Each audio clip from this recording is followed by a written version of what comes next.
Hi hello welcome to Kiran TV news. YSRCP వాళ్ళకి తన మన అదేని అనేటువంటి భేదం ఉండదు.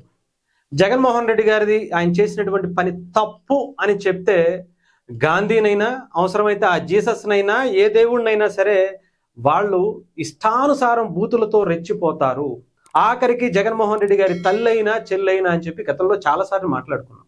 ఇది నేను ఊరికే అనలా, ఎందుకంటే తల్లి అటు జగన్మోహన్ రెడ్డి గారికి వ్యతిరేకంగా పనిచేస్తున్నారు అని చెప్పి కొంతమంది వైసీపీ పేటీఎం బ్యాచ్ ఒక రేంజ్ లో విరుచుకుపడిపోయారు. అసలు చాలా దారుణంగా ఆమెను తిట్టారు.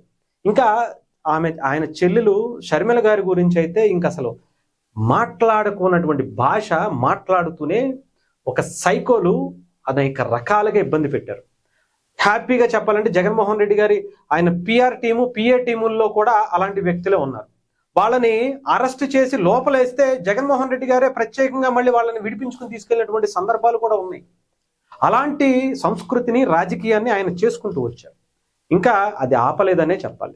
ఇంకా ఆ బూతుల రాజ్యంతోనే అంబటి రాంబాబు గారు కానీ ఇంకొకళ్ళు కానీ అదే పని చేసుకుంటూ ఆంధ్రప్రదేశ్లో రాక్షసానందం పొందుతున్నటువంటి పార్టీ ఏదైనా నాయకులు ఎవరైనా ఉన్నారంటే ఆ పార్టీ అని చెప్పాలి. ఇప్పుడు ఇది ఒక్కసారి వినండి. ఈయన పేరు ఏదో ఉంటుంది, నాకు తెలియదు కానీ పేరు గుర్తులేదు. కానీ ఈ పేటీఎం బ్యాచ్ ఈయన గురించి సోషల్ మీడియాలో బాగానే తెలుసు. ఒక్కసారి వినండి ఏం మాట్లాడుతున్నారు.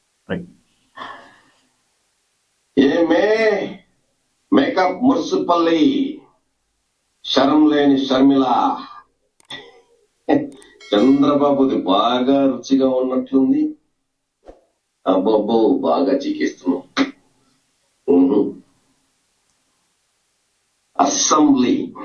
అసెంబ్లీ అంటే జగన్మోహన్ రెడ్డి అంటే మాట తప్పని మడమ తిప్పని నాయకుడు అసెంబ్లీలో. ఇది ఆయన మాట్లాడినటువంటి మాట. ఆయన సామాజిక వర్గమే అనుకుంటా, ఏదైనా కావచ్చు. అంటే జగన్మోహన్ రెడ్డి గారి జోలికి వస్తే ఎవరైనా సరే ఇలాగే ఉంటది, ఇలాగే చేస్తాం అనేటువంటి భావనలో వీళ్ళు ఉంటారు. ఇలాంటి సైకోల్ని, ఇలాంటి రాక్షసుల్ని ఇలా ప్రేరేపించుకుంటూ ఎంకరేజ్ చేసుకుంటూ జగన్మోహన్ రెడ్డి గారి రాజకీయం అంటే అలాగే ఉంటదేమో అనేటువంటి వ్యక్తుల్లో నాకు తెలిసి ఇలాంటి వాళ్ళు కూడా ఉన్నారు. డెఫినెట్గా ఇతను చేసేటువంటి మాట్లాడేటువంటి మాటల గురించి ప్రత్యేకించి చెప్పుకోవసరం. జగన్మోహన్ రెడ్డి గారి స్వయాన రక్తం పంచుకు పుట్టినటువంటి చెల్లెలు, రాజశేఖర్ రెడ్డి గారి రక్తం పంచుకు పుట్టినటువంటి కూతురు అయినా కూడా మాట్లాడేటువంటి తీరు చూసారా? జగన్మోహన్ రెడ్డి గారు జైలుకి వెళ్ళినప్పుడు ఆ పాదయాత్రని కంటిన్యూ చేసి ఆయన విజయానికి చాలా బలంగా ఉపయోగపడినటువంటి వ్యక్తి ఆమె. వేరే పార్టీలో ఉండుండొచ్చు, అక్రమంగా సంపాదించినటువంటి ఆస్తులు వాటాలు రాకపోతే కొంత విభేదించి బయటికి వెళ్ళుండొచ్చు. కానీ బంధుత్వాలు అనేవి జగన్మోహన్ రెడ్డి గారికి ఏమాత్రం అవసరం లేదు. అందుకని బాబాయి గొడ్డల పోటీని గుండెపోటీగా ఆయన చిత్రీకరిస్తారు. గొడ్డల పోటీతో ఆయన అడ్డం వస్తున్నారంటే లేపేస్తారు.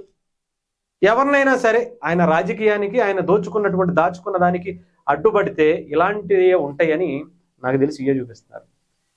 ఆయన ఏం చెప్తున్నాడు చూసారా? జగన్ అంటే అసెంబ్లీ అంటే జగన్ అంట, మాట తిప్పని మడమ తిప్పని ఇది అంట.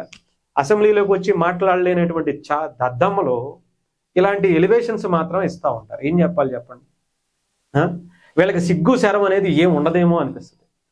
నాకు తెలిసైతే ఇలాంటి రాజకీయాల్ని ఆంధ్రప్రదేశ్లో మాత్రం ఎందుకు పుట్టించారో, ఇలాంటి నాయకుల్ని ఎందుకు ఆంధ్రప్రదేశ్లో పెట్టించాడో నాకైతే దేవుడికి తెలియాలి. కానీ నిజంగా రోత పుట్టేస్తుందండి నాకైతే. ఇలాంటి రాజకీయాలను ఆంధ్రప్రదేశ్లో చూస్తుంటే చిచ్చి, అనవసరంగా ఇలాంటి రాజకీయాల గురించి మనం మాట్లాడేటువంటి పరిస్థితి వస్తుందేమో, ఎందుకు ఈ కర్మ మాకు అనిపించేటువంటి పరిస్థితి ఉంది. అసలు ఏం మాట్లాడతారు, ఎలాంటి భాష మాట్లాడతారు? చంద్రబాబు నాయుడు గారిది రుచిగా ఉందంట, ఏంటి అసలు ఈ భాష ఏంటి?